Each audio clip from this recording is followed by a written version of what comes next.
नमस्कार, ANB news देख रहे हैं आप। मैं हूं आपके साथ पल्लवी राजपूत और हमारे खास कार्यक्रम राजधानी लाइव में आप सभी का स्वागत है। और राजधानी लाइव की शुरुआत कर लेते हैं राजधानी दिल्ली की खबर के साथ।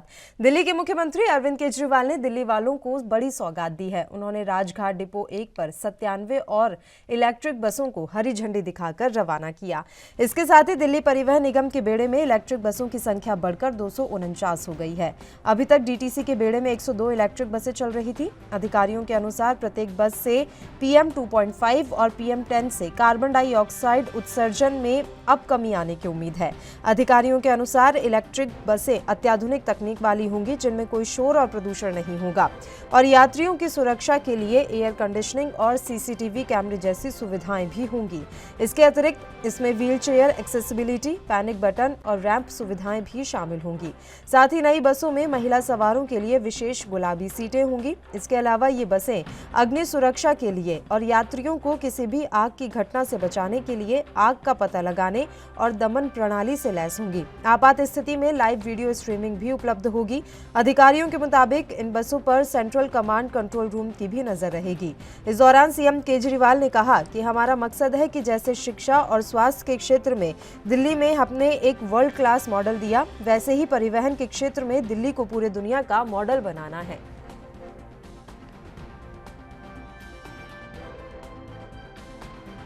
उन सारे सिस्टम्स को अपनाएंगे और दिल्ली को दुनिया का सबसे बढ़िया मॉडल, ट्रांसपोर्ट का मॉडल के रूप में प्रस्तुत करेंगे, सारी सुविधाओं के साथ, सबके साथ।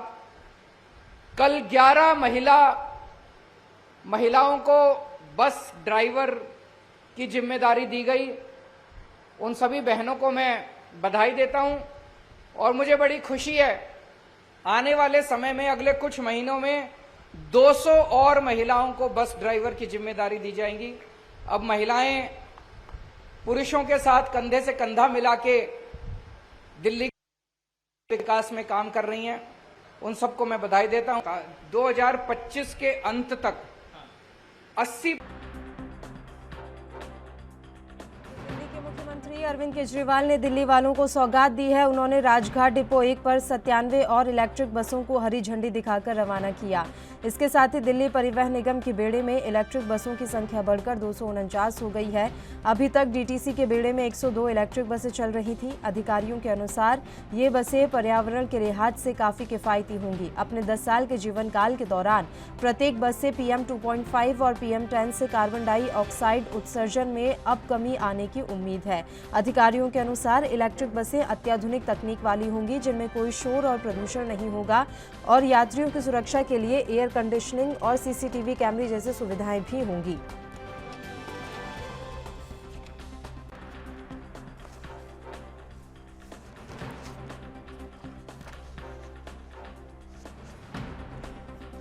आपको बता दें कि इन नई बसों में महिला सवारों के लिए विशेष गुलाबी सीटें भी बनाई गई हैं।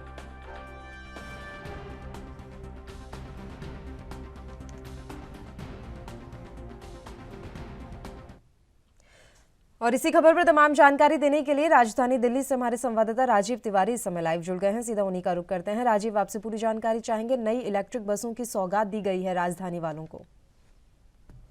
देखिए, बिल्कुल सही कहा गया। यहाँ पर दिल्ली सरकार की बात करें तो दिल्ली सरकार अब निरंतर जिस तरीके से शिक्षा के अंदर रोल मॉडल के तौर पर दिल्ली को रखा गया, स्वास्थ्य के क्षेत्र में अंदर दिल्ली को रोल मॉडल के तौर पर रखा गया। अब ट्रांसपोर्टेशन के अंदर भी दिल्ली को नहीं, पूरे देश के अंदर एक दिल्ली को रोल मॉडल के तौर पर बनाया जाएगा, ताकि दिल्ली के अंदर जो पॉल्यूशन है उसको खत्म किया जा सके। जिस तरीके से बात कर रहे हैं, 97 जो बसें अब इलेक्ट्रिक बसें जो है वो दिल्ली की डीटीसी की बेड़े के अंदर शामिल की गई है और राजघाट से कल इसको हरी झंडी दिखाई गई। तो इससे कहीं ना कहीं साफ जाहिर है, दिल्ली सरकार जो है एक पॉल्यूशन के क्षेत्र के अंदर बड़ी कहीं कोशिश करती हुई नजर आ रही है और पोस्ट पॉल्यूशन को अंदर जो पॉल्यूशन लगातार दिल्ली के अंदर बढ़ रहा था उसको अब कंट्रोल करने के लिए इलेक्ट्रिक बसों का सहारा लिया जा रहा है। और ये इलेक्ट्रिक बसें जो है वो हाईटेक बनाई जा रही है, यानी कि इसके अंदर एक कैसे AC भी होगा और यहाँ तक कि CCTV कैमरे भी होंगे और इसके अंदर चलाने वाले जो है वो महिलाओं को ही रखा जा रहा है। तो कहीं ना कहीं महिलाओं को भी आगे आगे लेके आने की दिल्ली सरकार कोशिश कर रही है।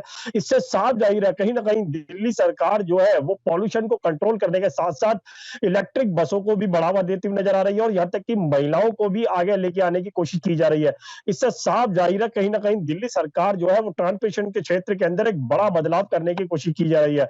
मगर अभी बात करें जिस तरीके से अब लगभग 250 बसें जो है वो डीटीसी के बेड़े के अंदर शामिल हो चुकी हैं और लगातार दिल्ली की सड़कों पर दौड़ती हुई नजर आ रही है और दिल्ली के जनता का जो कह सकते हैं जो सफर है उसको कहीं ना कहीं आरामदायक करती हुई नजर आ रही है। मगर यहाँ पर बात करें दिल्ली के सरकार की तो दिल्ली सरकार जो है 2023 तक 1500 बसों का लक्ष्य रखने वाली है और उस 1500 बसों के अंदर यानी कि हर तरीके की सुविधाएं होंगी, हाईटेक सुविधाएं होंगी, महिलाओं के लिए फ्री सफर किया जाएगा और यहाँ तक कि महिलाओं की सुरक्षा के लिए यहाँ पर इसमें मार्शल भी लगाए जाएंगे और लगातार सीसीटीवी फुटेज का भी सहारा लिया जाएगा। अगर कोई व्यक्ति किसी घटना को अंजाम देता है तो सीसीटीवी फुटेज के द्वारा उसको पकड़ा भी जा सके। मगर लगातार दिल्ली सरकार जिस तरीके से ट्रांसपोर्टेशन के क्षेत्र को एक बढ़ावा देती नजर आ रही है, दिल्ली के अंदर पॉल्यूशन कम करने की कोशिश की जा रही है, तो उससे साफ जाहिर है आने वाले क्षेत्र के अंदर या फिर कहें आने वाले समय के अंदर दिल्ली सरकार एक बड़ा रोल मॉडल जो है वो कहीं ना कहीं पूरे देश के सामने पेश करती हुई नजर आएगी। जी भी जानकारी दी कि इन बसों के अंदर मार्शल लगाए जाएंगे। पहले भी इस तरह की सुविधा देने की कोशिश की गई थी, अभी पहले उसकी स्थिति बताइए। जो पुरानी बसें चल रहे हैं जिनमें मार्शल की नियुक्ति की गई थी, क्या वाकई में अभी भी वहां पर मार्शल हैं या फिर कागजों में सिमट कर रह गया सब कुछ? देखिए बिल्कुल सही कहा आपने। यहाँ पर जब दिल्ली सरकार यानी कि आम आदमी पार्टी जब 2014 के अंदर जब दिल्ली के अंदर आई थी तो कहीं ना कहीं बड़े-बड़े वादे किए गए थे कि महिलाओं की सुरक्षा के लिए मार्शल लगाए जाएंगे, बसों के अंदर मार्शल दिए जाएंगे। मगर वो वादे जो थे वो कहीं ना कहीं काफी देरी से स्टार्ट किए गए। कोरोना काल की बात करें या उससे समय से कुछ समय पहले की बात करें तो यहाँ पर जरूर मार्शल लगाए गए थे डीटीसी की बसों के अंदर, मगर डीटीसी बसों के अंदर वो कुछ समय तक ही रह पाए और उसके बाद में मार्शल नहीं नजर आए, जिसकी वजह से कहीं ना कहीं बार-बार भाजपा की तरफ से आरोप लगाए जा रहे थे कि मार्शल नहीं है, मार्शलों के लिए बड़े तौर पर कहीं ना कहीं नियुक्ति की गई है, महिलाओं की सुरक्षा के लिए बड़े-बड़े वादे किए गए हैं।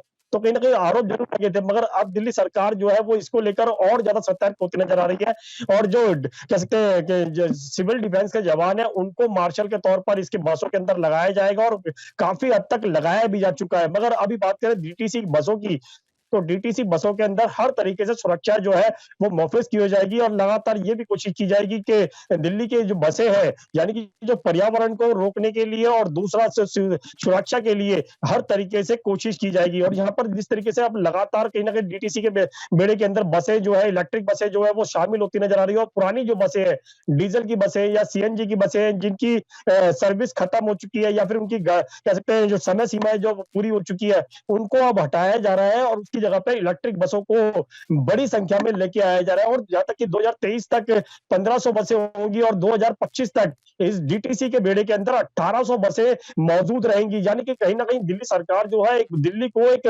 पर्यावरण के क्षेत्र के अंदर और ट्रांसपोर्टेशन के क्षेत्र के अंदर एक बड़ी क्रांति के तौर पर देखने की कोशिश कर रही है। जी राजीव, आप हमारे साथ जुड़े तमाम जानकारी देने के लिए। तो आपको बता दें कि दिल्ली सरकार इस समय परिवहन के क्षेत्र में भी दिल्ली को 1 क्लास मॉडल बनाने की कोशिश में लगी हुई है और यही वजह है कि राजघाट डिपो 1 पर 97 और इलेक्ट्रिक बसों को हरी झंडी दिखाकर रवाना किया गया और इसी के साथ अब निगम के बेड़े में इलेक्ट्रिक बसों की संख्या बढ़कर 249 हो गई है।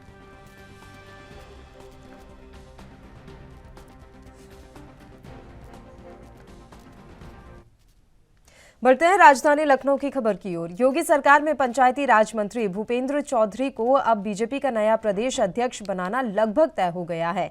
पार्टी हाईकमान ने अचानक उनको आजमगढ़ से दिल्ली बुलाया। पार्टी के राष्ट्रीय अध्यक्ष जेपी नड्डा के आवास पर बैठक हुई। देर रात और आज प्रदेश अध्यक्ष के नाम का आधिकारिक ऐलान किया जा सकता है। पार्टी सूत्रों ने बताया कि नड्डा के आवास पर बैठक में भूपेंद्र चौधरी के नाम पर मुहर लगनी है। हालांकि प्रदेश अध्यक्ष की रेस में डिप्टी सीएम केशव प्रसाद मौर्य का नाम भी चल रहा था।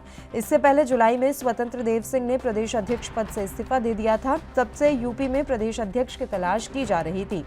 आजमगढ़ में आयुष मंत्री कृपा शंकर दयालु, कारागार मंत्री सुरेश राही और पंचायती राज मंत्री भूपेंद्र चौधरी पहुंचे हुए थे। तीनों मंत्रियों का आजमगढ़, बलिया और मऊ का दौरा था। बताया जा रहा है कि भूपेंद्र चौधरी के पास दोपहर में ही दिल्ली से फोन आया और उसके बाद वह अपना कार्यक्रम बीच में छोड़कर ही दिल्ली के लिए रवाना हो गए।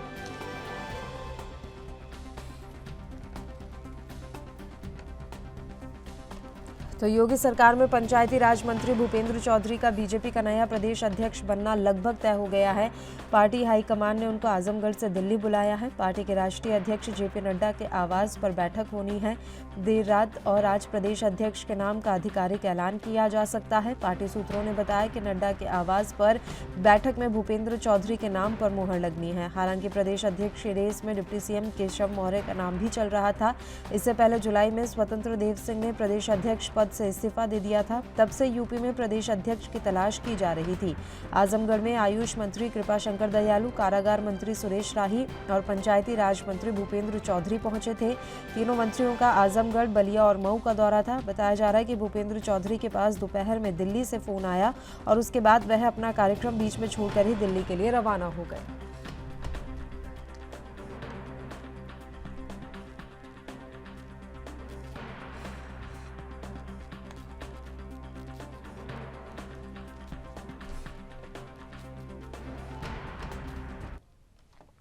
और इस खबर पर तमाम जानकारी देने के लिए राजधानी लखनऊ से हमारे संवाददाता जितेंद्र चौहान इस समय लाइव जुड़े हुए हैं। जितेंद्र, आपसे पूरी जानकारी चाहेंगे। यूपी में बीजेपी को नया अध्यक्ष मिल सकता है और ये लगभग तय माना जा रहा है कि भूपेंद्र चौधरी के नाम का ही ऐलान होगा।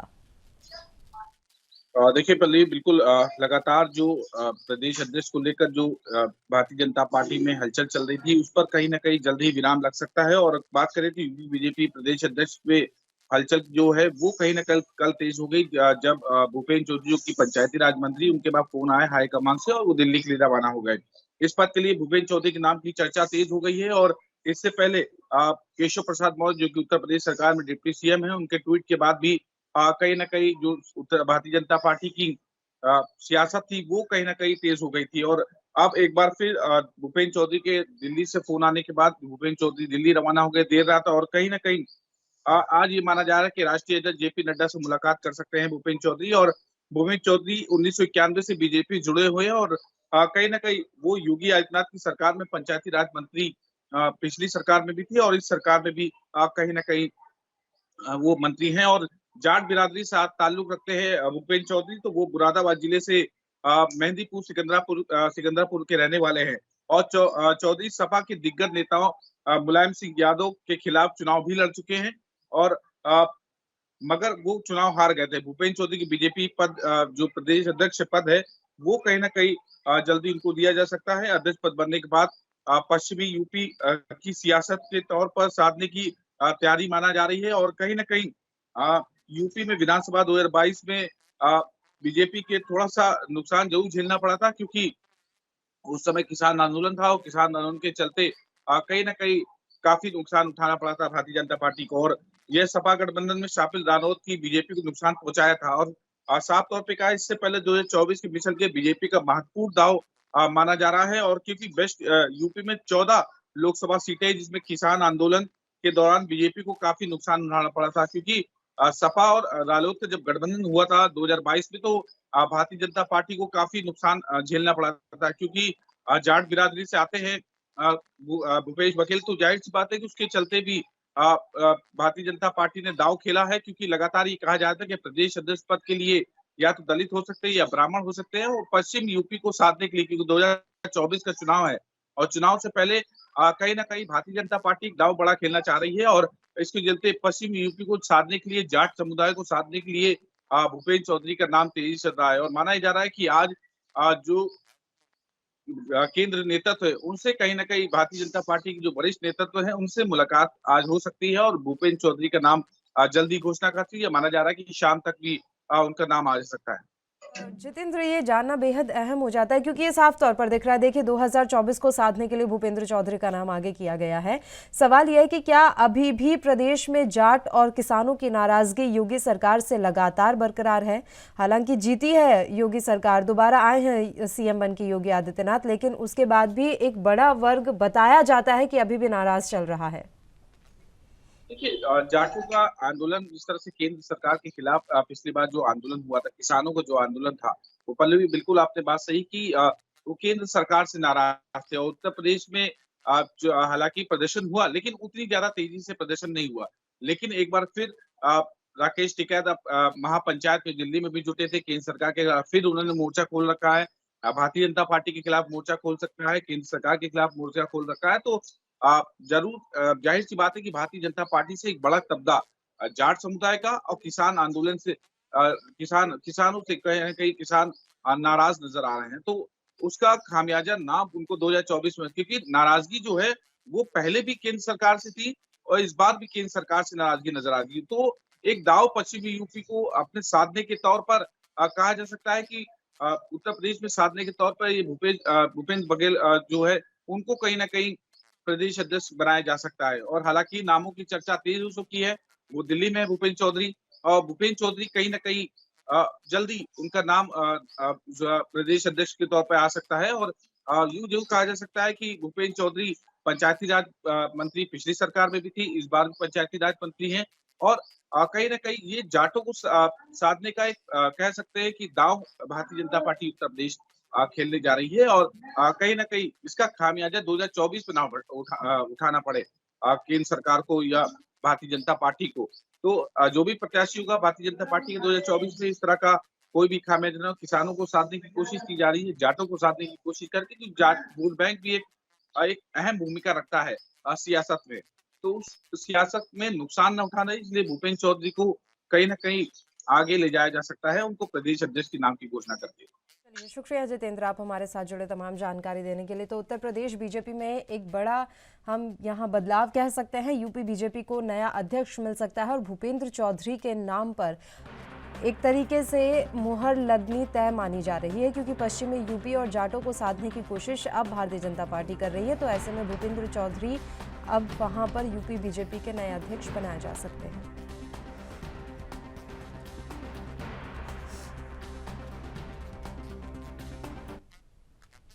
राजधानी चंडीगढ़ की खबर का रुख कर लेते हैं। दिल्ली में आबकारी नीति के घोटाले में आरोपी डिप्टी सीएम मनीष सिसोदिया एक बार फिर से हिमाचल प्रदेश के दौरे पर आएंगे। 25 अगस्त यानी आज मनीष सिसोदिया और पंजाब के सीएम भगवंत मान ऊना जिले में एक जनसभा करेंगे। इस दौरान वह हिमाचल प्रदेश को दूसरी गारंटी देने की योजना की घोषणा भी कर सकते हैं। इससे पहले बीते सप्ताह मनीष सिसोदिया शिमला आए थे और हिमाचल को शिक्षा की गारंटी देने का ऐलान किया था।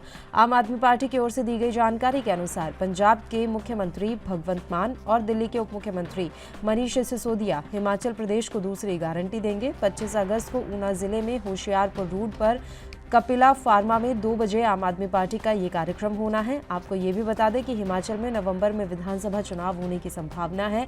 ऐसे में आम आदमी पार्टी ने प्रदेश में अपनी सक्रियता को तेज कर दिया है। तो दिल्ली में आबकारी नीति के घोटाले में आरोपी डिप्टी सीएम मनीष सिसोदिया एक बार फिर से हिमाचल के दौरे पर हैं। 25 अगस्त यानी कि आज ही मनीष सिसोदिया और पंजाब के सीएम भगवंत मान ऊना जिले में एक जनसभा करेंगे। इस दौरान वह हिमाचल प्रदेश को दूसरी गारंटी देने की योजना की घोषणा करेंगे। इससे पहले बीते सप्ताह मनीष सिसोदिया शिमला आए थे और हिमाचल को शिक्षा की गारंटी देने का ऐलान किया था।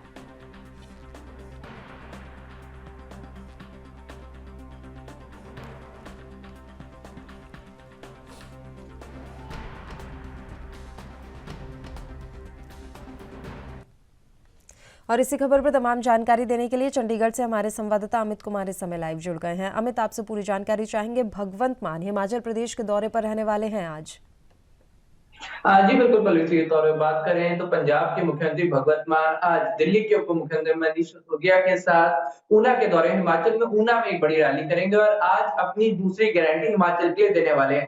पहली गारंटी की हम बात करें तो जहां आम आदमी पार्टी की तरफ से पहली गारंटी एजुकेशन को लेकर दी गई थी कि सरकारी स्कूलों में एजुकेशन फ्री होगी, तो वहीं प्राइवेट स्कूल्स को मनचाहा रेट नहीं लेने दिया जाएगा। ये उनकी पहली गारंटी थी। तो आज दूसरी गारंटी अगर हम ऑर्डर में देखें तो हेल्थ एजुकेशन हेल्थ से जुड़ी हो सकती है। अगर हम कहें कि हिमाचल में हेल्थ सेक्टर को बढ़ावा देने की बात की जा सकती है और इसका सीधा एग्जांपल पंजाब से लिया जा रहा है। उसका सीधा एग्जांपल पंजाब से इसलिए लिया जा रहा है कि आप देख सकते हैं कि पंजाब में आम आदमी पार्टी की सरकार बनी, एक मेजर बिजली और एक मेजर लैंडस्लाइड का बनी गई है और उसी चीज को रिप्रेजेंट करते हुए पंजाब के मुख्यमंत्री भगवंत मान आज हिमाचल में रहेंगे और जो काम उन्होंने यहाँ पंजाब में किया ये हिमाचल के लोगों तक पहुंचाएंगे। क्योंकि पंजाब में जितनी गारंटियां दी गई थी इलेक्शन से पहले उन्हें एक एक करके पूरा किया जा रहा है, चाहे वो एजुकेशन की बात हो, चाहे वो हेल्थ सेक्टर की बात हो, जैसे एक सीधे तौर पे आम आदमी लेने की बात है, लेकिन मेजर एग्जांपल हुआ, चाहे फ्री बिजली की बात हो, जो हम करेंगे 600 यूनिट बिजली फ्री दी गई है, उन सब की बात हो, तो उन सभी गारंटीज को लेके जिन्हें एक्चुअल में अगर हम कहें पंजाब में पूरा किया गया, पंजाब को एक एग्जाम्पल लेकर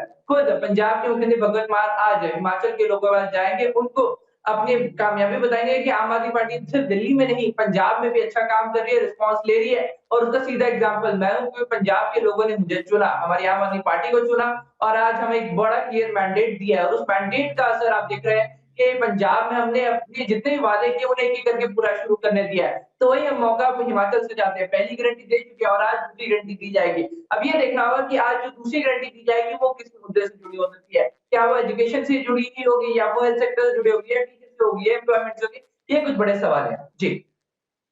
पहले सिर्फ आम आदमी पार्टी दिल्ली मॉडल को पूरे देश में पेश करती थी, अब पंजाब में भी आम आदमी पार्टी है तो पंजाब मॉडल भी पेश किया जा रहा है। भगवंत मान सरकार बने जब से बनी है तब से लेकर अब तक ऐसी कौन सी बड़ी उपलब्धियां हैं मान सरकार के पास जिनको लेकर वो गुजरात भी जा रहे हैं, हिमाचल प्रदेश भी जा रहे हैं, या तमाम उन राज्यों में जाने की योजना बना रहे हैं जहां आने वाले समय में विधानसभा चुनाव है? बड़ी उपलब्धियां हम आपसे जानना चाहेंगे मान सरकार की। पहले अगर हम बड़ी उपलब्धियों की बात करें तो सबसे पहले जो 600 यूनिट फ्री बिजली की बात है, वो एक मेजर अचीवमेंट मानी जा रही है। सीधे तौर पे क्या है, आम आदमी पार्टी इसका सीधा क्रेडिट लेते हैं कि हमने इलेक्शन से पहले एक वादा किया था और वो हमने एक्चुअल में पूरा किया।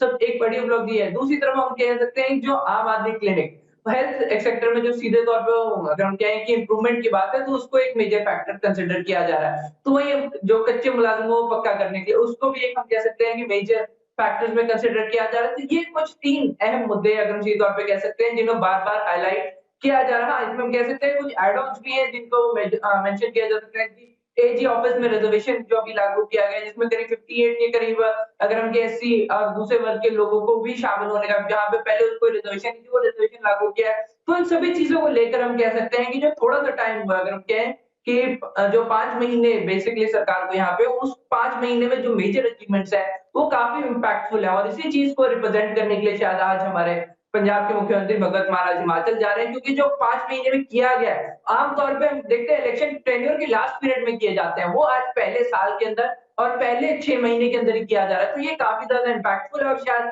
यही चीज हम हिमाचल में इसका इम्पैक्ट भी देखने को मिल सकता है, क्योंकि असर हो रहा है, लोगों को इनमें पॉजिटिव फीडबैक मिल रहा है और यही चीज शायद हिमाचल के लोग भी समझ रहे हैं। जी। पड़ोसी राज्य हैं पंजाब और हिमाचल, और हमने देखा है कि हिमाचल प्रदेश में कच्चे कर्मचारियों की समस्या बहुत ज़्यादा बड़ी है। वहीं अगर हम पंजाब की बात करें तो कच्चे कर्मचारियों को लेकर भगवंत मान सरकार पुरजोर कोशिश कर रही है कि उन्हें पक्का कर दिया जाए, तो एक बड़ी उपलब्धि के तौर पर इसे भी माना जा सकता है। अब तक मान सरकार कितने कच्चे कर्मचारियों को एक सौगात के रूप में दे चुकी है पक्की नौकरी? देखिए कच्चे मुलाजिमों को पक्का करने का अगर हम कहें पल्लवी तो वो प्रोसेस अभी भी चल रहा है। अगर हम कहें कुछ को दिया जा चुका है, पर मेन प्रोसेस है जो सब कमेटी बनाएगी वो लगातार ही बातचीत कर रही है, लगातार अगर हम कहें कच्चे मुलाजिमों से डिस्कशन चल रही है और कई पहलुओं पे चर्चा हो रही है, क्योंकि लीगल फैक्टर्स बहुत ज्यादा है। कई बार इंसिडेंट सामने आई है, एक बार के एग्जाम्पल लिए जब भी कच्चे मुलाजिम पक्का किया जाता है तब लीगल फैक्टर सामने आ जाता है, कोई ना कोई व्यक्ति कोर्ट में चला जाता है और वो ऑर्डर धरे के धरे रह जाते हैं। तो इन फैक्टर्स को लेके अभी भी सब कमेटी की मीटिंग चल रही है और एक-एक करके सभी लीगल पहलुओं को हटाया जा रहा है। पर अगर नौकरियां देने की बात करें तो नौकरियां दी जा रही है। सीधे तौर पे बात कर सकते हैं 4000 से ज्यादा कांस्टेबल भर्तियों की नियुक्ति पत्र अभी कुछ दिन पहले ही दिए गए। उससे पहले हम टीचर्स की बात करें तो उनकी भर्तियों के पत्र दिए गए। तो हम लमसम कह सकते हैं कि अब तक 10,000 के करीब नौकरियां, सरकारी नौकरियां मान सरकार दे चुकी है। तो ये एक मेजर अचीवमेंट है। देखिए 10,000 नौकरियां सुनने में भले कम लगती है, पर अगर फैक्टर इन करते हैं तो बहुत बड़ी संख्या ये बन चुकी है। 36,000 का वादा किया गया था उसमें 10,000 तो ऑलरेडी दी जा चुकी है। तो धीरे-धीरे अगर हम कहें तो मान सरकार अपने जो अनाउंसमेंट है उसके नजदीक जा रही है। और मैं इस चीज पर जोर देना चाहूंगा कि अभी सरकार को अपने टेन्योर के सिर्फ 5 महीने पूरे किए, तो 5 महीने में जो ये टेन्योर का है वो काफी अच्छा रिस्पॉन्स है और ये दूसरे लोग भी समझते हैं। आम जनता भी समझती है कि जो बाकी सरकारें लास्ट साल में या फिर हम कहें कि आखिरी के 6 महीने में आपकी करती थी वो मान सरकार अपने पहले 6 महीने में कर रही है। तो मतलब अगर कहीं कोई गुंजाइश रह जाती है, कोई कमी रह जाती है तो इनके पास टाइम उसे फुलफिल करने का। और ये चीज शायद लोग एक्सपेक्ट कर रहे हैं कि अगर पंजाब का एक अच्छा एग्जांपल है तो दिल्ली एक छोटा स्टेट है, अगर मान लें कि हम बात करें तो उसका इतना इम्पैक्ट नहीं आएगा, पर क्योंकि पंजाब का एक अच्छा बड़ा मेजर है, बॉर्डर सूबा है, तो कई फैक्टर्स होते हैं, हर चीज कंसिडर की जाती है। तो यहाँ पे अगर अच्छा आम आदमी परफॉर्म करती है तो इससे वो दूसरे स्टेट्स को भी अपना इंप्रेशन और ज्यादा बढ़ा पाएंगे। और शायद इसीलिए अगर हम कहें कि आज हमारे मुख्यमंत्री पंजाब के भगवंत मान आज हिमाचल जा रहे हैं, ऊना में 1:30 बजे लोगों को संबोधित करेंगे और यहाँ के कि पंजाब के लोगों ने कितना आम आदमी को प्यार दिया है वो रिप्रेजेंट करते हुए नजर आएंगे। जी। शुक्रिया अमित, आप हमारे साथ जुड़े तमाम जानकारी देने के लिए। और अब बढ़ेंगे राजधानी शिमला की खबर की ओर। हिमाचल प्रदेश के धर्मशाला और कुल्लू के लिए शिमला से पहली बार उड़ान सेवा शुरू की गई। अब तक प्रदेश के अंदर केवल हेली टैक्सी सुविधा ही उपलब्ध थी। अब ऐसे में हिमाचल प्रदेश वासियों को एक और सुविधा दी गई है। ये हवाई सेवाएं 6 सितंबर से शुरू हो जाएंगी। करीब 100 करोड़ रुपए व्यय कर जुब्बड़हट्टी हवाई अड्डे के विस्तारीकरण के बाद यह फैसला लिया गया। शिमला से दिल्ली के लिए भी 2.5 साल के बाद हवाई जहाज जुड़ेंगे। दिल्ली शिमला के लिए हवाई सेवाएं पूरे सप्ताह रहेंगी, जबकि शिमला कुल्लू के लिए हफ्ते में 4 और धर्मशाला के लिए 3 बार होंगी। मुख्य सचिव आर.डी. धीमान की अध्यक्षता में राज्य सचिवालय से अलायंस एयर के साथ एक समीक्षा बैठक में यह फैसला हुआ है। दिल्ली शिमला के बीच 2,500 रुपए में 50% सीटें बुक होंगी। शेष का किराया अभी तय नहीं हुआ है। यह करीब 4,500 रुपए होने की संभावना है। हवाई जहाज में अपने साथ यात्री 15 किलो तक सामान ले जा सकेंगे। शिमला से कुल्लू और धर्मशाला के लिए किराया जल्द तय होगा। शिमला से धर्मशाला और कुल्लू के लिए सरकार 50% सीटों का खर्च उठाएगी। इनमें अधिकारी भी सरकारी कामकाज के चलते सैर कर सकेंगे। सरकार का तर्क है कि इससे बैठकों के लिए गाड़ियों से जाने वाला खर्च कम होगा। बैठक में अलायंस एयर के सीईओ विनीत सूद ने फ्लाइट ऑपरेशन शुरू करने की जानकारी दी। सूद ने जानकारी दी कि अलायंस एयर ने एक brand new fixed wing aircraft ATR 42 खरीदा है। इसे करीब 2.5 साल के बाद दिल्ली और शिमला के बीच हवाई सेवाओं के लिए इस्तेमाल किया जाएगा। इससे कुल्लू और धर्मशाला के लिए भी उड़ानें होंगी। शिमला धर्मशाला और शिमला कुल्लू रूट पर कम सवारियां होने की स्थिति में सरकार 50% सीटों का किराया चुकाएगी। हवाई सेवाएं शुरू करने के लिए पर्यटन विभाग और अलायंस एयर के बीच जल्द ही MOU पर हस्ताक्षर होंगे।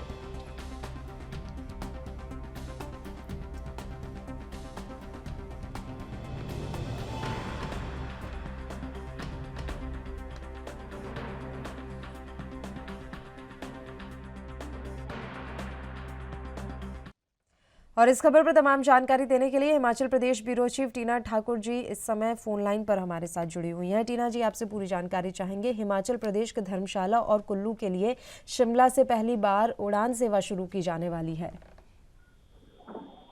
जी बिल्कुल, ये जो पहले जो ये पहली बार है इस तरह से कि हिमाचल के अंदर ये जो धर्मशाला और कुल्लू है, क्योंकि 3 मेन डेस्टिनेशन के बीच कनेक्टिविटी की जो समस्या थी वो मुख्य रूप से सामने आई। जैसे धर्मशाला है, कुल्लू में मनाली है, तो ये सब जगह ऐसी थी जहाँ पे जो हाई क्लास टूरिस्ट है उनका पहुंच पाना मुश्किल था। और ऐसे में जो है टूरिज्म को जो है बड़ा एक झटका हिमाचल में लगातार लगता रहा है। कनेक्टिविटी की बड़ी समस्या लगातार सामने आती रही है। तो ऐसे में जो ये है पहली बार सरकार ने फैसला लिया है कि शिमला से जो है धर्मशाला और कुल्लू के लिए भी अब जो है उड़ानें भरी जाएंगी। और ये जो उड़ानें हैं जुब्बड़हट्टी जो एयरपोर्ट है शिमला का, वहां से भरी जाएंगी। और जुब्बड़हट्टी एयरपोर्ट का हम आपको बताएं कि यहाँ पे इसका जो है 100 करोड़ से विस्तार किया गया। उसके बाद जो है ये निर्णय सरकार ने लिया। हालांकि सरकार को जो है इस निर्णय के बाद जो अगर इसमें सवारियां कम होती है या किसी तरह का एयरलाइंस को कोई घाटा उठाना पड़ता है तो उसकी जो भरपाई है वो सरकार को करनी पड़ेगी।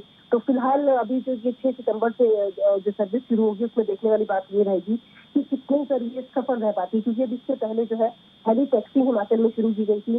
चंडीगढ़ और दिल्ली के लिए ये सेवाएं शुरू की गई थी और कुछ ही समय बाद उसमें जो है कुछ काफी जो समस्याएं लोगों को सामने आई, तो उसके कारण जो है काफी लोगों ने जो हेली टैक्सी की जो सेवाएं है वो लेना बंद कर दिया। तो ऐसे में जो हेली टैक्सी है वो भी फिलहाल जो है असमंजस की स्थिति में है, प्रॉपर जो है टाइमिंग नहीं बन पाई है। तो ऐसे में ये जो सेवा है जो ये बिटवीन स्टेट शुरू की है और ये 6 सितंबर से शुरू होगी, तो ऐसे में सरकार को अब ये देखने वाली बात होगी कि सरकार किस तरह इसको सफल बनाती है। जी टीना जी, ये भी जानकारी मिल रही है कि शिमला धर्मशाला और शिमला कुल्लू रूट पर कम सवारियां होने की स्थिति में सरकार 50% सीटों का किराया चुकाएगी। इससे तो सरकार के राजस्व पर भी एक बड़ा बोझ पड़ने की उम्मीद है।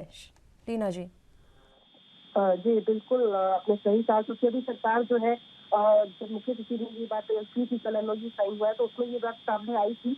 और फिलहाल सरकार ने ये कहा था कि ये जो सर्विस है, अगर हाई क्लास टूरिस्ट शिमला पहुंचता है और शिमला से वो इन डेस्टिनेशन पे जाना चाहता है तो वो आसानी से जा सकेगा और उसके लिए बहुत आसान रहेगा पहुंच पाना धर्मशाला और ये आपका कुल्लू और मनाली वाला एरिया है। तो इस ऐसे में सरकार को उम्मीद है कि जो अभी तक जो टूरिस्ट नहीं पहुंच पा रहा था, कनेक्टिविटी की समस्या जो हाई क्लास टूरिस्ट है वो लगातार हिमाचल में बताता रहा है और खुद वो यहाँ पे आने से परहेज इसी वजह से करता रहता है कि यहाँ पे हवाई कनेक्टिविटी नहीं है और इस वजह से जो है दुर्गम जो क्षेत्र है धर्मशाला अंतर्राष्ट्रीय मानचित्र पे एक बड़ा नाम है हिमाचल का। तो वहाँ पे जो पहुंच पाना, जो हाई क्लास टूरिस्ट है उनका पहुंच पाना मुश्किल हो पाता था, क्योंकि सड़क का जो रास्ता है वो बेहद जो है लंबा है शिमला से, और दिल्ली से भी अगर हम धर्मशाला पहुंचे या मनाली पहुंचे तो काफी लंबा रूट भी था। तो ऐसे में जो टूरिस्ट है वो सीधा शिमला आ सकता है, और शिमला से जो ये हवाई सेवाएं हैं उनका जो है वो लाभ उठा सकता है। ऐसे में सरकार के सामने सिर्फ एक ये प्रश्न है कि सरकार अपने स्तर पर इसको कितना सफल बना पाती है, क्योंकि सरकार ने ये भी निर्णय लिया है कि जो उनके अधिकारी हैं जो मीटिंग्स में यहाँ पे इन जगहों पर जाया करेंगे, वो भी गाड़ी की जगह जो है इन हवाई सफर है इसके थ्रू पहुंचेंगे। और इससे जो है सरकार का दावा है कि वो जो सफर में जो समय और खर्चा लगता था वो कम हो जाएगा। तो ऐसे में फिलहाल जो सारा का सारा दारोमदार है वो सरकार के कंधों पर है कि इस हवाई सेवा को किस तरह सफल बनाए, क्योंकि इससे पहले भी जो भी कोशिशें हिमाचल में की गई वो इसी वजह से सफल नहीं हो पाई, क्योंकि लोग इसको ज्यादा जो सब लोग हैं वो नहीं जुड़ पाते हैं, जो सवारियां हैं वो इसकी ज्यादा जुट नहीं पाती है। तो ऐसे में जो भी सर्विस शुरू होती है उसको आखिर में जो है बंद करना पड़ता है।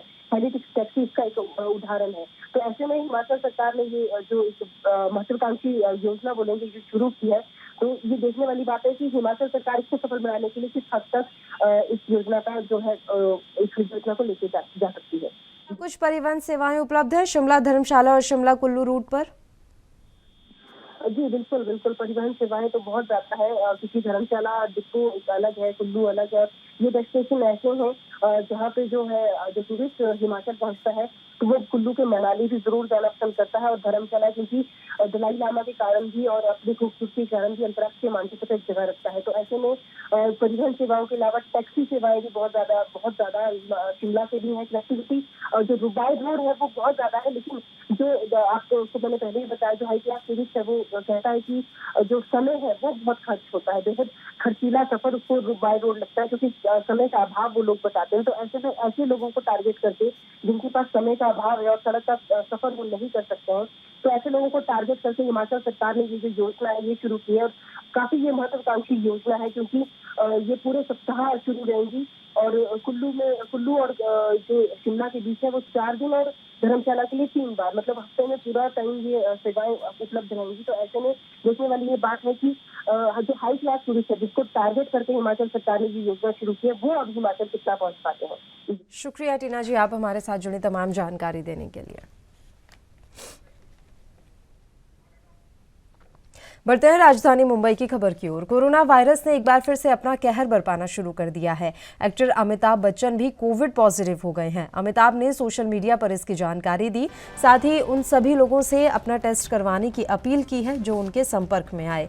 आपको बता दें कि अमिताभ बच्चन इन दिनों कौन बनेगा करोड़पति की शूटिंग कर रहे हैं। हालांकि सेट पर शूट के दौरान वह काफी एहतियात बरत रहे थे, और अभी अमिताभ ने यह नहीं बताया कि उनमें लक्षण नजर आ रहे हैं या फिर नहीं।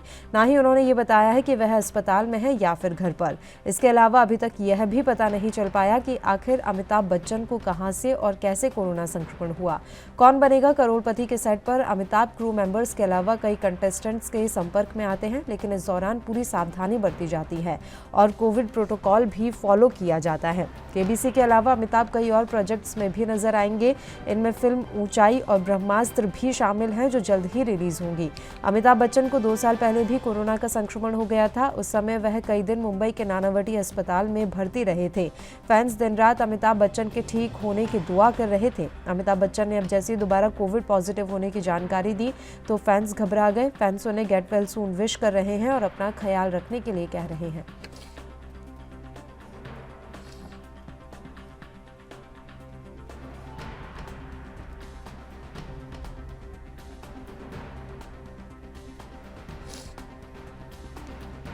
तो कोरोना वायरस ने एक बार फिर से अपना कहर बरपाना शुरू कर दिया है। एक्टर अमिताभ बच्चन भी कोविड पॉजिटिव हो गए हैं। अमिताभ ने सोशल मीडिया पर इसकी जानकारी दी।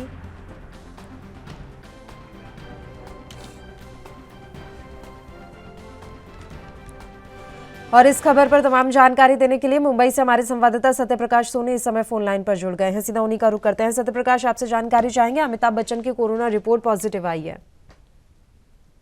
बिल्कुल पल्लवी जी, अमिताभ बच्चन एक बार फिर से कोरोना पॉजिटिव हो गए हैं और यह जानकारी खुद उन्होंने सोशल मीडिया के जरिए बताया कि अभी कुछ देर पहले वह कोरोना पॉजिटिव हुए हैं। ऐसे में उनके साथ जितने लोग अब तक संपर्क में आए हैं वह तुरंत अपनी जांच करवा लें। दरअसल अमिताभ बच्चन इस वक्त जो है कौन बनेगा करोड़पति 14 का होस्ट कर रहे हैं, लेकिन अब उनको कोरोना पॉजिटिव होने के बाद उनके दर्शकों में और उनके चाहने वालों में असमंजस की स्थिति है कि आखिरकार कौन बनेगा करोड़पति 14 का होस्ट अब कौन करेगा, या शो को बंद कर दिया जाएगा फिलहाल जब तक अमिताभ बच्चन ठीक नहीं हो जाते। पल्लवी जी, जानना बेहद अहम है कि अभी महाराष्ट्र में फिलहाल कोरोना को लेकर स्थितियां क्या कुछ हैं। पल्लवी जी देखिए, कोरोना को लेकर जिस तरह से लगातार संक्रमण की संख्या जो है वो बढ़ रही है, लेकिन लोगों में जो डर है वो कोरोना का खत्म हो गया है, क्योंकि जो मृत्यु दर है वो बेहद कम है। अब ऐसे में संक्रमण के चलते लोगों को एडमिट भी नहीं करना हो रहा है, क्योंकि सरकार और मुंबई महानगर पालिका का जो गाइडलाइंस है होम क्वारंटीन, होम आइसोलेट का है। अब ऐसे में अगर किसी को कोरोना पॉजिटिव होता भी है तो खुद होम आइसोलेट हो जाता है।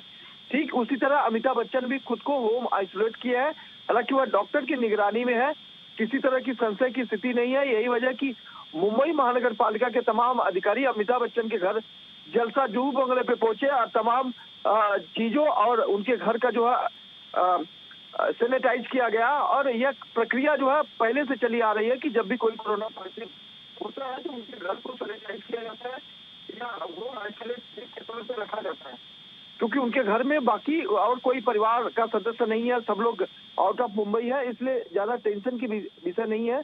क्योंकि अमिताभ बच्चन दूसरी बार हुए जबकि उनके परिवार में पहली बार कोरोना आया था। जी सत्यप्रकाश, अभी जानकारी मिल पाई है कि अमिताभ बच्चन को अस्पताल में भर्ती कराया गया है या फिर वो होम आइसोलेशन में है?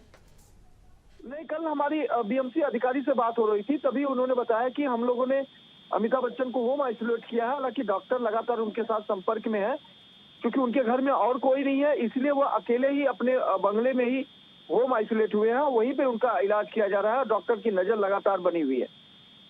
बिल्कुल। सत्यप्रकाश, वैक्सीनेशन को लेकर क्या कुछ अपडेट है? कितना वैक्सीनेशन इस समय हुआ है? और अगर हम राजधानी मुंबई की बात करें तो वहां पर वैक्सीनेशन का आंकड़ा कहां तक पहुंचा? बड़ी बात यह है कि इस तरह की जानकारी मिल रही है कि अभी थर्ड डोज के लिए लोग काफी कम आ रहे हैं, प्रिकॉशन डोज के लिए ज्यादा इंटरेस्ट नहीं दिखा रहे हैं लोग। बिल्कुल, देखिए मुंबई और की जो पॉपुलेशन है 1,35,00,000 से ज्यादा है और 1,35,00,000 के आसपास है। ऐसे में लोग स्थिति ऐसी है कि पहले जो वैक्सीन सेंटर बनाया गया था वो काफी हद तक वैक्सीन सेंटर बंद कर दिए गए हैं। हालांकि स्कूलों में जो है उस तरह की स्थिति है कि तमाम बच्चों को जो है वैक्सीन की प्रक्रिया शुरू की गई है, लेकिन अब उन्हें भी कहा जा रहा है जो लोग बच गए हैं या जो लोग अब तक नहीं लगवाए किसी कारणवश, उन्हें भी वैक्सीन लेना बेहद जरूरी है। सरकार लगातार कोशिश कर रही है कि उन्हें वैक्सीन दे दी जाए, लेकिन कुछ लोग अभी भी हैं, यानी कि सरकारी आंकड़ा ये कहता है कि 97% लोग जो है वैक्सीन ले लिया है, लेकिन 3% अभी भी लोग हैं जिन लोगों ने वैक्सीन की एक भी डोज नहीं लिया है। तो ऐसे में सरकार की पूरी कोशिश है कि वह सभी लोग वैक्सीन का डोज ले ले जिन लोगों ने अब तक नहीं लिया है, नहीं तो सरकारी जो सुविधा है उनसे वो वंचित हो जाएंगे। क्योंकि अभी स्थिति ऐसी है कि अब अगर मुंबई के ट्रांसपोर्टेशन की व्यवस्था में जाएंगे या तो लोकल ट्रेन में जाएंगे तो आपको वैक्सीन का डोज दोनों लेना बेहद जरूरी है, और बस डिपो पर जाते हैं वहां भी। तो इस तरह की सरकारी जो प्रक्रिया है वो लगातार कोशिश जारी है, लेकिन तमाम लोग अभी भी हैं जिन लोगों ने वैक्सीन लिया ही नहीं है। जी अभी क्या किसी तरीके के कोई नए नियम कायदे लगाए गए हैं सत्यप्रकाश कोरोना को लेकर? क्योंकि मुंबई बड़ी व्यस्त एक सिटी है और वहां पर लगातार काम चलता ही रहता है। ऐसे में अभी जैसा कि जानकारी मिल रही है कि कौन बनेगा करोड़पति की शूटिंग कर रहे थे अमिताभ बच्चन, तो क्या उस सेट को अभी सील कर दिया गया है? इस तरह की कोई जानकारी मिल रही है या बीएमसी की तरफ से कोई और एहतियाती रूप से कदम उठाए गए हों? बिल्कुल पल्लवी जी, जिस तरह से अमिताभ बच्चन ने खुद यह जानकारी दी थी कि हम सेट पे जब होस्ट कर रहे थे उसी दौरान उन्हें कोरोना हुआ है, तो जाहिर तौर पर सेट पे तमाम लोग उनसे मिलते हैं, होस्ट के दौरान तमाम कंटेंट्स भी आते हैं। अब ऐसे में उनका जो संक्रमण है वो किसके जरिए हुआ है ये उन्हें पता नहीं है, लेकिन बीएमसी जहां होस्ट कर रहे हैं अमिताभ बच्चन जी वहां भी सैनिटाइज और जो तमाम प्रक्रिया होती है बीएमसी की वो कर रहे हैं। और दूसरी तरफ उनके घर पर उनके बंगले जो जलसा है वहां भी बीएमसी के तमाम अधिकारी और कर्मचारी पहुंचे थे, उनको भी सैनिटाइज किया गया है। तो कहीं न कहीं बीएमसी की पूरी कोशिश है कि होस्ट के जगह पर और जहां अमिताभ बच्चन रहते हैं वहां पर दोनों जगह सैनिटाइज किया जाएगा, दोनों जगह ऐसी संक्रमित रहित बनाया जाए जगह की जिससे कोई आने वाले समय में किसी और को वो संक्रमण न हो। लेकिन फिलहाल जो है कौन बनेगा करोड़पति 14 का जो होस्ट स्टेज है उसे बंद किया गया है। वहाँ किसी का आना जाना वर्जित किया गया है। तमाम बीएमसी के कर्मचारी वहाँ मौजूद रखे गए हैं। सुरक्षा गार्ड लगाएंगे कि कोई आए न, लेकिन जब तक अमिताभ बच्चन पूरी तरह से ठीक नहीं हो जाते तब तक ये होस्ट बंद रहेगा। खुद अमिताभ बच्चन के द्वारा ये कहा गया है और तमाम बीएमसी के अधिकारियों का कहना है कि ज्यादा चिंता का विषय नहीं है, क्योंकि घर में और कोई नहीं था, सिर्फ अमिताभ जी है। तो ऐसे में उनका देख रेख किया जा रहा है। वो ठीक हो जाएंगे तो आगे वो जा सकते हैं। शुक्रिया सत्य प्रकाश, आप हमारे साथ जुड़े तमाम जानकारी देने के लिए।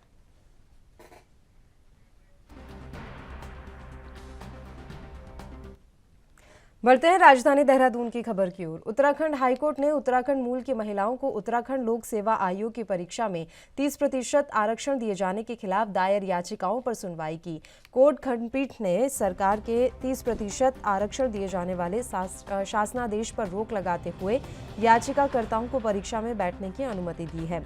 कोर्ट ने सरकार और लोक सेवा आयोग से 7 अक्टूबर तक जवाब पेश करने को भी कहा है। मामले की सुनवाई के लिए कोर्ट ने 7 अक्टूबर की तिथि नियत की है। आपको बता दें कि हरियाणा और उत्तर प्रदेश के महिला अभ्यर्थियों ने उच्च न्यायालय में याचिका दायर कहा है कि उत्तराखंड की महिलाओं को सरकारी नौकरी में 30% आरक्षण दिया जा रहा है, जिसकी वजह से आयोग की परीक्षा से बाहर हो गए हैं। उन्होंने सरकार के 2001 और 2006 के आरक्षण दिए जाने वाले शासनादेश को चुनौती दी, जिसमें कहा है कि यह आरक्षण संविधान के अनुच्छेद 14, 16, 19 और 21 के विपरीत है।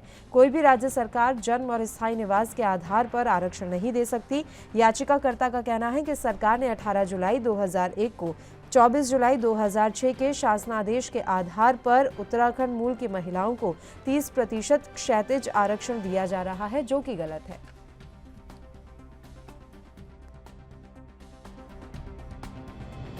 रिजर्वेशन की प्रक्रिया है, रिजर्वेशन की प्रक्रिया में ये प्रोवाइडेड किया गया था जो हॉरिजॉन्टल रिजर्वेशन है जो विमेन के लिए इंटाइटल्ड रहते हैं। उत्तराखंड स्टेट में ये प्रोवाइडेड था कि 2001 और 2006 के जीओ के मुताबिक ये रिजर्वेशन सिर्फ उन्हीं लोगों को मिलेंगे जो उत्तराखंड के आदिवासी हैं, यानी उत्तराखंड के डोमिसाइल हैं। हमने इसी एस्पेक्ट को चैलेंज किया, ये कहते हुए कि ये आर्टिकल 16(1) और 16(2) उसके डायरेक्टली वायलेशन में है। आर्टिकल 16(1) ये कहता है कि किसी भी आदमी पे in matters of public employment there shall be no discrimination. 16(2) इसके बाद स्पेसिफिकली ये कहता है कि on the basis of place of birth और place of residence no person should be discriminated against. हमारे इस पिटिशन में ये कहना था कि ये जो रिजर्वेशन पॉलिसी है, in so far as it restricts reservation only to those who are residents of Uttarakhand, is contrary to the provisions of article 16(2). हमारा ये भी कहना था कि ये जो प्रक्रिया इन्होंने अपनाई है ये बिना किसी रिसर्च, बिना किसी एम्पेरिकल डेटा के बेसिस पे है। कोर्ट ने क्या कहा? कोर्ट ने सुनने के बाद प्राइमा फेसी अपना व्यू एक्सप्रेस किया है और कोर्ट ने कहा है प्राइमा फेसी ये जो प्रोविजंस ऑफ रिजर्वेशन है in so far as reservation restrict करती हैं सिर्फ उत्तराखंड के आदिवासी को, that is unconstitutional and contrary to the principles of article 14 and article 16। Court ने अभी सरकार से कहा है कि आप जवाब फाइल करिए एंड पिटिशन को 7 अक्टूबर के लिए रखा गया है। और अभी के लिए जो भी पिटिशनर्स कोर्ट के सामने आए थे उनको एग्जामिनेशन में पार्टिसिपेट करने की परमिशन दे दी है। और इस खबर पर तमाम जानकारी देने के लिए हमारे संवाददाता अमित चौधरी इस समय लाइव जुड़ गए हैं। अमित, आपसे पूरी जानकारी चाहेंगे। उत्तराखंड मूल की महिलाओं को उत्तराखंड लोक सेवा आयोग की परीक्षा में 30% आरक्षण दिए जाने के मसले पर कोर्ट में सुनवाई हुई है, क्या कुछ रहा इस पूरे मामले में?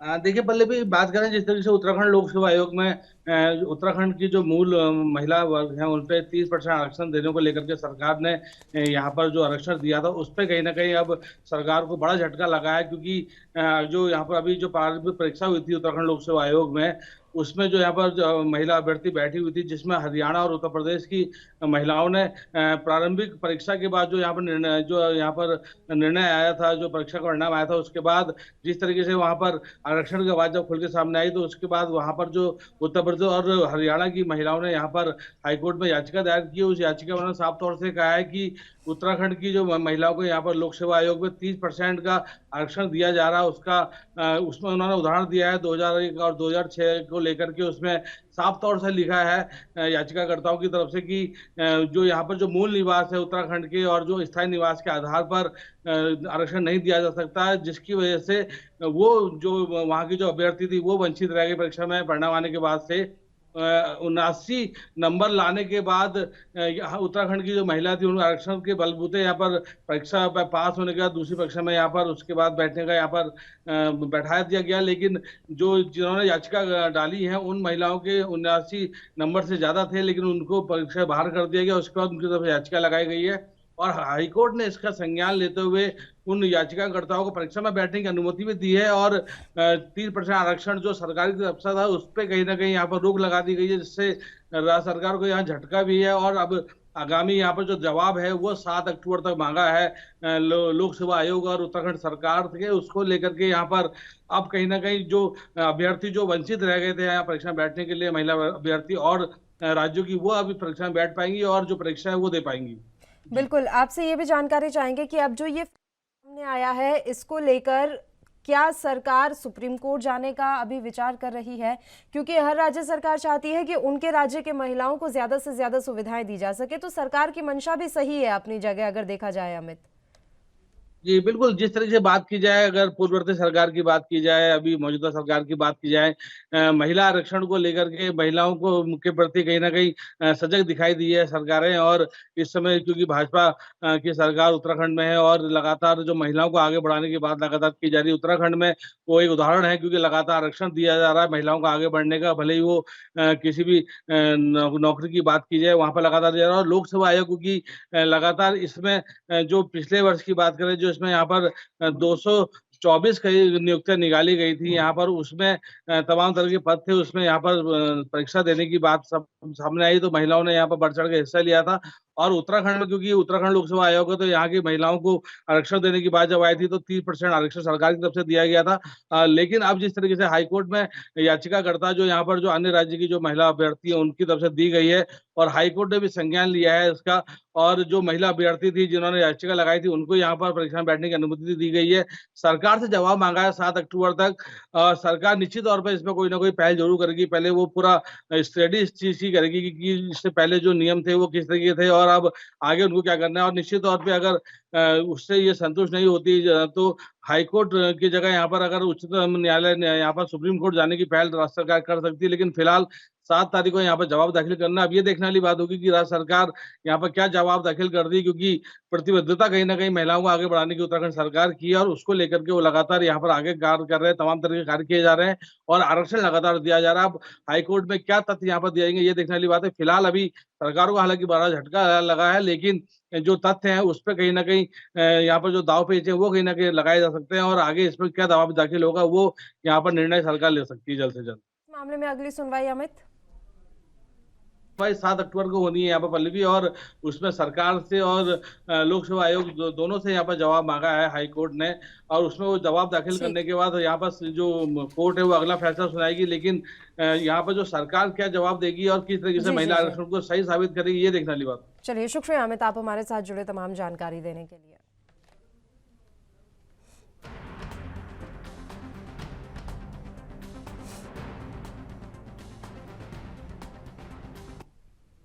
बढ़ते हैं राजधानी रायपुर की खबर की ओर। बेरोजगारी के खिलाफ भाजयुमों का गुस्सा सड़कों पर फूट पड़ा है। राजधानी की सड़कों पर बीजेपी के कार्यकर्ताओं ने जमकर बवाल काटा। नगर निगम मुख्यालय के नजदीक से सभा के बाद रैली की शक्ल में सीएम हाउस घेरने निकले कार्यकर्ताओं ने महिला थाना समेत 2 जगहों की बैरिकेडिंग तोड़ दी, जिसके बाद कार्यकर्ताओं और पुलिस के बीच जमकर झूमाझटकी हुई। बीजेपी ने दावा किया कि पूरे प्रदेश से आज 1 लाख कार्यकर्ता राजधानी में एकत्रित हुए हैं। सुरक्षा के मद्देनजर प्रदेश भर से पुलिस अधिकारियों को तैनात किया गया है। आपको बता दें कि रायपुर में बेरोजगारी को लेकर भाजयुमों का प्रदर्शन लगातार चल रहा है। बीजेपी के तमाम दिग्गजों के साथ बड़ी संख्या में कार्यकर्ता सरकार के खिलाफ प्रदर्शन कर रहे हैं। इससे पहले सभा के दौरान नेताओं ने प्रदेश सरकार पर जमकर निशाना साधा। बीजेपी प्रदेश अध्यक्ष अरुण साव ने कहा कि जब से छत्तीसगढ़ में कांग्रेस की सरकार आई है ये माफिया गढ़ बन गया है। बड़े बड़े वादे किए गए थे लेकिन एक भी वादा सरकार ने पूरा नहीं किया। सरकार ने लोगों को सिर्फ ठगा है। 10 लाख नौकरियां देने की बात सरकार ने कही थी। इस दौरान बीजेपी ने मंच से नारा दिया, फिर एक बार बीजेपी सरकार। वहीं बीजेपी प्रदेश प्रभारी डी पुरंदेश्वरी ने कहा कि आज छत्तीसगढ़ ऐसे ही धृतराष्ट्र के आलिंगन में है, इसलिए आज सबको भूपेश बघेल से जवाब मांगने जाना पड़ेगा। पूर्व मुख्यमंत्री रमन सिंह ने कहा कि भूपेश सरकार ने युवाओं के साथ छल किया है। सरकार के एक मंत्री कह रहे हैं कि बेरोजगारी भत्ता देने का वादा वादा नहीं किया। सरकार इस आंदोलन से इतना डर गई है कि सड़कों पर कंटेनर रख दिया। झूठे वादे करके सरकार आई है। वहीं भाजयुमो के राष्ट्रीय अध्यक्ष तेजस्वी सूर्या ने कहा कि भूपेश सरकार डर चुकी है, पुलिस डर चुकी है। युवा मोर्चा अध्यक्ष बनने के बाद कई राज्यों के आंदोलनों में मैं भाग ले चुका हूं, लेकिन छत्तीसगढ़ के युवा मोर्चा ने जिस तरह से आंदोलन किया है, जिस तरह से सरकार को डरा दिया है।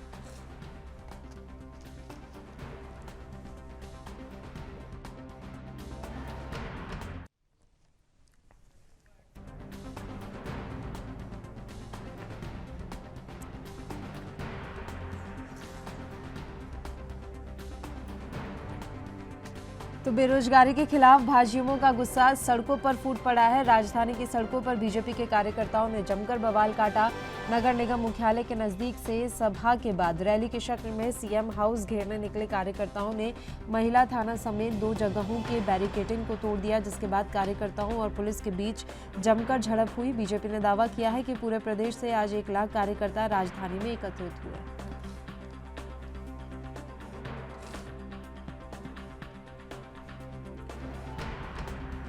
और इस खबर पर तमाम जानकारी देने के लिए छत्तीसगढ़ ब्यूरो चीफ स्वाति कौशिक जी इस समय फोन लाइन पर जुड़ी हुई हैं। स्वाति जी, पूरी जानकारी आपसे चाहेंगे। भाजयुमो कार्यकर्ताओं ने जमकर प्रदर्शन किया है, किस तरह के हालात रायपुर में देखने को मिले? देखिए, कल पूरा दिन जो है वो पॉलिटिकल सरगर्मियों से भरा रहा। अगर प्रदेश में कल राजधानी की बात करें तो राजधानी में पूरे छत्तीसगढ़ भर के हजारों की संख्या में जो बीजेपी के कार्यकर्ता हैं वो आए थे। कहने को ये भारतीय युवा मोर्चा भाजयुमो जिसको हम कहते हैं उसका प्रदर्शन था बेरोजगारी को लेकर, लेकिन इसमें देखा गया कि जो प्रदेश के तमाम बड़े नेता थे, सभी बीजेपी के प्रकोष्ठ के सारे जो नेता हैं वो मौजूद थे, कार्यकर्ता जो हैं वो मौजूद थे। बेशक इसमें बीजेपी 1 लाख की संख्या का दावा कर रही है, लेकिन जो सरकार दावा कर रही है और जो पुलिसकर्मी जो बता रहे हैं उसके हिसाब से कल इस पूरी भीड़ में, पूरे आंदोलन में लगभग 8 से 9 हजार लोग थे। तो इसमें देखा यह गया है कि जो इनके भारतीय युवा मोर्चा के जो केंद्रीय अध्यक्ष हैं तेजस्वी सूर्या वो कल प्रदेश में थे। वहीं प्रदेश प्रभारी जो डी पुरंदेश्वरी जी हैं वो थी। तो तमाम जो बड़े नेता हैं बीजेपी के वो इसमें मौजूद थे। तो वही बात ये निकल कर आई कि 2500 रुपए जो बेरोजगारी भत्ते की जो बात कर रहे हैं उसको इनकी मांग थी, और जो 2 लाख लोगों को नौकरियों की बात है तो वो उस पर मांग थी। तो वहीं इस पर कल सरकार ने भी पीसी लेते हुए प्रेस कॉन्फ्रेंस, सरकार के वरिष्ठ मंत्री हैं रविंद्र चौबे और शिव डहरिया जो कि नगरीय एवं प्रशासन मंत्री हैं, उन्होंने कल पीसी ली थी। तो पीसी में साफ तौर पे ये कहा गया था कि जो इनके जगह का चुनाव है बीच रायपुर में, इन्होंने जगह का जो चुनाव किया था वो बता रहा है कि कितनी इनकी भीड़ होने वाली है। तो इन सारी तमाम जो चीजें हैं उस पर कल विस्तृत चर्चा हुई, और इस चर्चा में ये सभी ने, पत्रकारों ने भी अपने सवाल पूछे कि क्या आपने इस चीज का दावा किया था कि आप 2,500 रुपए बेरोजगारी भत्ता देंगे। तो उस पर साफ किया मंत्री ने कि हमने ये दावे बिल्कुल नहीं किए थे कि हम सिर्फ बेरोजगारी भत्ता 2,500 रुपए जो है महीने का वो देंगे, बल्कि हमने जो एक समग्र जो योजना होती है उसके तहत बेरोजगारी भत्ता देने की बात की थी। तो इसी पर कल अगर हम पूरे दिन जो इनका प्रदर्शन और सारी चीजें चली है तो इसकी बात कहें तो कहीं पर भी प्रदेश में लाठीचार्ज जैसी कोई व्यवस्था जो है वो बनती हुई नहीं दिखी है। सारी जो पुलिस व्यवस्था थी वो मजबूत थी। कल पूरे प्रदेश भर से लगभग 5,500 जो पुलिसकर्मी हैं वो इन व्यवस्थाओं को संख्या के आधार पर व्यवस्थित करने में लगे हुए थे। जी स्वाति जी, क्या ये प्रदर्शन सिर्फ राजधानी रायपुर में हुआ था या प्रदेश के अलग अलग जिलों में इस तरह का प्रदर्शन हुआ? इस पूरे प्रदर्शन की बात करें तो ये केवल रायपुर राजधानी में प्रदर्शित किया गया था। प्रदर्शन जो है वो भव्य रूप में था, लेकिन पूरे प्रदेश भर के जो भाजपा के भाजयुमो के कार्यकर्ता जो हैं, नेता जो हैं वो इसमें शामिल हुए थे। उसका घेराव करने के लिए ये कार्यकर्ता निकले थे, क्या इसमें सफल हो पाए कार्यकर्ता या बीच में ही पुलिस ने उन्हें रोक लिया? जी बिल्कुल, भाजपा के जो कार्यकर्ता हैं वो कल सीएम हाउस के घेराव के लिए निकले थे, लेकिन इसमें 2 बैरिकेडिंग तो उन्होंने तोड़ ली थी, क्योंकि शहर में कल पूरी जो ट्रैफिक व्यवस्था है वो डाइवर्ट थी, जिसकी वजह से आम जनता भी परेशान थे। तो इन्होंने 2 बैरिकेडिंग जो है, अगर नगर निगम गार्डन से निकलकर जो मेन इनका सभा स्थल था वहां से निकलकर सीएम हाउस तक पहुंचने की बात करें तो वो लगभग 1 किलोमीटर का रास्ता है। उस 1 किलोमीटर मैक्सिमम के रास्ते में इन्होंने 2 बैरिकेड तोड़े हैं, और जो मेन बैरिकेड था वहां पर ये जाकर शांत हो गए थे कह लें, या वो नहीं टूट पाया ये कह लीजिए। तो चूंकि पुलिस व्यवस्था काफी दुरुस्त थी प्रदेश की, कुछ पुलिस कर्मियों को इसमें चोट भी आई है, कुछ के फ्रैक्चर भी हुए हैं और कुछ FIR भी दर्ज की गई है।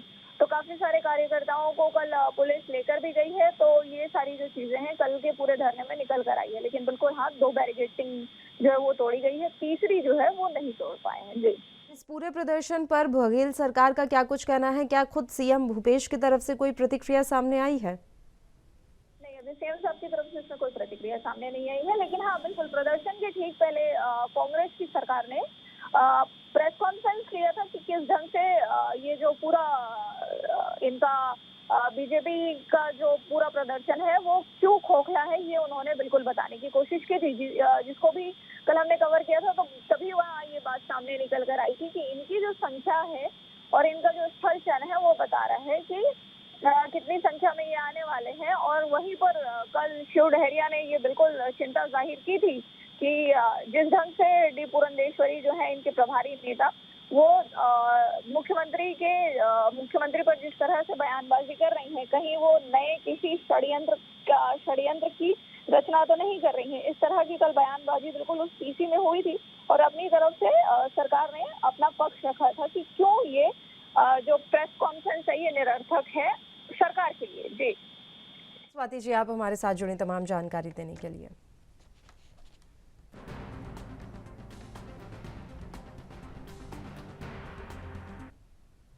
और इसी के साथ राजधानी लाइव में फिलहाल के लिए इतना ही। मुझे दीजिए इजाजत। देश और प्रदेश के तमाम ताज़ा खबरों के लिए आप बने रहिए हमारे साथ। नमस्कार।